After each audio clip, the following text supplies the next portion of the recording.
ನಮಸ್ಕಾರ ಸ್ನೇಹಿತರೆ. ಗುರುಗ್ರಹವು ಜೂನ್ 2ನೇ ತಾರೀಕು 2026ರಂದು ನಿಮ್ಮ ರಾಶಿಯಲ್ಲಿಯೇ ಉಚ್ಚ ಸ್ಥಾನವನ್ನು ಪಡೆಯುತ್ತಿರುವುದು ಅತ್ಯಂತ ಶುಭಕರವಾದ ಘಟನೆ.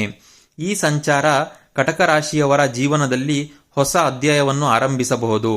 ಉದ್ಯೋಗ ಮತ್ತು ವೃತ್ತಿ ಜೀವನದಲ್ಲಿ ಹೊಸ ಅವಕಾಶಗಳು ದೊರೆಯುತ್ತವೆ. ಇದುವರೆಗೆ ನಿಂತಿದ್ದ ಕೆಲಸಗಳು ಮುಂದುವರಿಯಲು ಆರಂಭವಾಗಬಹುದು. ಸರ್ಕಾರಿ ಮತ್ತು ಖಾಸಗಿ ಕ್ಷೇತ್ರದಲ್ಲಿ ಕೆಲಸ ಮಾಡುವವರಿಗೆ ಉತ್ತಮ ಪ್ರಗತಿ ಕಾಣಬಹುದು.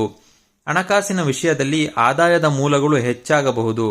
ಆಸ್ತಿ ಮತ್ತು ಹೂಡಿಕೆಗಳಿಂದ ಲಾಭದ ಸಾಧ್ಯತೆ ಇದೆ. ಆದರೆ ಆದಾಯ ಹೆಚ್ಚಿದಂತೆ ಖರ್ಚುಗಳು ಹೆಚ್ಚಾಗಬಹುದು. ಕುಟುಂಬ ಜೀವನದಲ್ಲಿ ಸಂತೋಷ ಮತ್ತು ನೆಮ್ಮದಿ ಹೆಚ್ಚಾಗುತ್ತದೆ. ಮದುವೆಯಾಗದವರಿಗೆ ಉತ್ತಮ ವಿವಾಹ ಯೋಗವಿದೆ.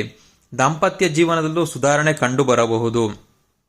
ಆರೋಗ್ಯದಲ್ಲಿ ಸಾಮಾನ್ಯವಾಗಿ ಉತ್ತಮ ಫಲಗಳು ಕಂಡುಬಂದರೂ ತೂಕ ಹೆಚ್ಚಾಗುವುದು ಮತ್ತು ಸೋಮಾರಿತನದ ಬಗ್ಗೆ ಎಚ್ಚರಿಕೆ ವಹಿಸಬೇಕು.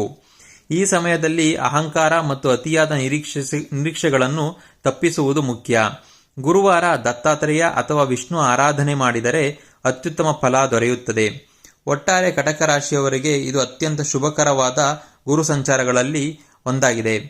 ಆದರೆ ವೈಯಕ್ತಿಕ ಜಾತಕ, ದಶಾಭುಕ್ತಿ, ಸರ್ವಷ್ಟಕ ಬಿಂದುಗಳು ಮತ್ತು ಇತರ ಗ್ರಹಗಳ ಸ್ಥಿತಿಯ ಆಧಾರದ ಮೇಲೆ ಫಲಿತಾಂಶಗಳು ಬದಲಾಗಬಹುದು.